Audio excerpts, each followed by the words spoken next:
Okay guys, so what I'm going to show you today is something from the Filipino martial arts program, and which is from a martial art called Kali.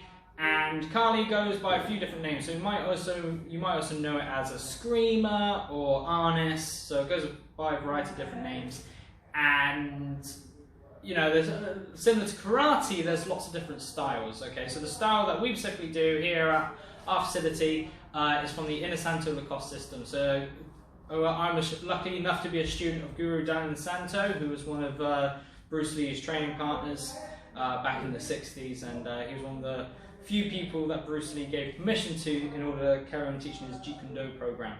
And Kali is like a section from that, but it's also a fantastic martial art in its own right as well. So we're going to look at what we call the angles 1 to 5. Okay, and there's loads of different sets, and again, different systems might teach it slightly differently. Okay, but it's all great. It's all can be used. So hopefully this will give you like a good basic understanding of the striking systems. Okay, so in the Inosanto Lacoste system, there's 24 angles, but we're just going to go over the first 5. This is really nice, really basic. Just teaches you how to transition your body, similar to, and you kind of see how it translates to your striking as well.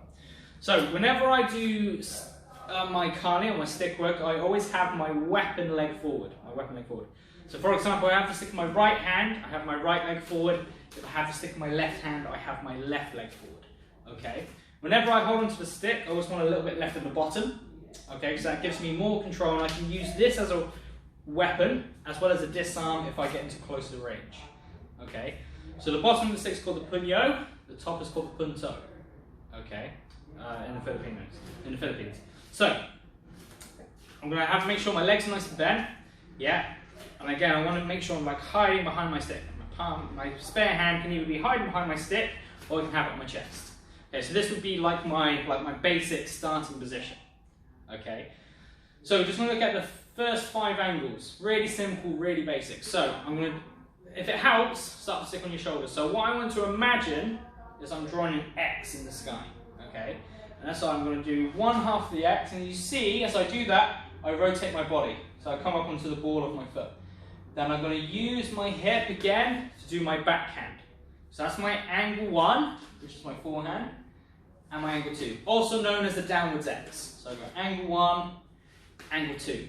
After that, I'm going to underline my X. So I go underline my X, I underline my X again, it comes back to my hip, and I thrust. So those are my 5 angles. So I go angle 1, angle 2, angle 3, angle 4, angle 5. Okay, so it's a nice simple way to understand it, especially if you teach kids. Be angle 1, so I do my X. Then I'm going to underline my X, underline it again, and then I put my full stop underneath. But the important thing is that transition in my weight. Okay, so I'm developing my body mechanics, and you'll see in a second how it translates to my striking. So I go angle 1, angle 2, angle 3, angle 4, angle 5.